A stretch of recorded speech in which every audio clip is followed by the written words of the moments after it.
నమస్కార్.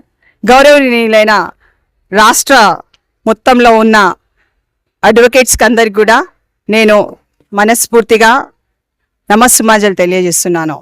ప్రతి ఒక్క అడ్వకేట్ని విజ్ఞప్తి చేస్తూ ఈ యొక్క వాయిస్ని మీ అందరికీ వినిపిస్తున్నాను. నేను ఈ బార్ కౌన్సిల్ ఆఫ్ తెలంగాణలో మెంబర్గా కంటెస్ట్ చేస్తున్నాను. నాకు మీ యొక్క ప్రాముఖ్యత గల ఓటుని వేసి గెలిపించగలని విజ్ఞప్తి చేస్తున్నాను. నా యొక్క serial number 166. Namaskar. Tomorrow is Bar Council elections. This is Subhashini.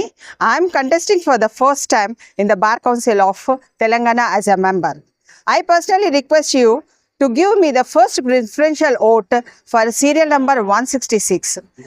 If first preference is not possible, if it is fixed, I understand it. If possible, kindly give me a preference under 5 votes. Thank you very much.